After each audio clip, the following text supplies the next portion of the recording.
got a Moody Model 496, manufactured by Moody & Co, Sydney. I believe this to be early 60s, something like that. No expert there. This one, I did a soft restoration on it, slash rebuild kind of thing a couple months back, and it was all good. I always test everything, you know, I let these things soak with signal in them for an hour or two, sometimes longer, you know, depending on what kind of work had to be done on them. Anyway, I came back again, and there was the issue with, there was just no sound coming out of it, and I thought, what the hell's going on? What have I done? And turns out like one of 2 or 3 components that I didn't replace failed. So this is just some shielded wire going between from the output of the volume control to the input of the second triode. And what had happened is when it was built, it was soldered to the chassis, and it looked like it was on the verge of shorting the outer shield to the inner conductor from day one.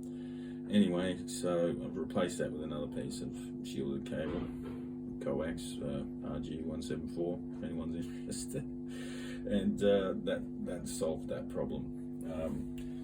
It is buzzing a lot more than it did when it left my workshop the first time, and I think it was buzzing less the first time because this wire was, it wasn't showing any faults before, but it was, must have had some resistance to ground. It was quietening it, right? So might do something to address that. Maybe add a grid stopper, or there might be something else we can do too. I added some shielding to the back cover, and that quietens it again a little bit, so it's not all lost. These originally never came with inline fuses or a power switch or anything like that. There's nowhere really to fit that sort of stuff on the top panels, like a power switch. So we've put an inline fuse on the chassis. All that stuff's, all the mains wiring's all heat shrunk and covered up back there. And we've got a modern power cord with all the correct wiring in there. But I'm sure you want to hear what it sounds like. I think it sounds pretty cool. One other thing I should mention is, so the valves in this 1287 for the preamp, and the output valve is a 6M5. Those are pretty hard to find. There's not a lot of them kicking around. I mean, you know, I look on eBay and I don't see a lot of them, not in Australia.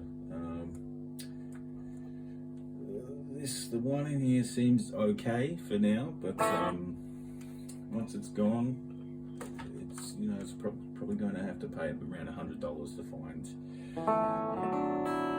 a potentially new old stock one. Might have had many hours of use on it already. Alright, so here's both the controls about noon. This thing's about 3 or 4 watts, so it's not blisteringly loud.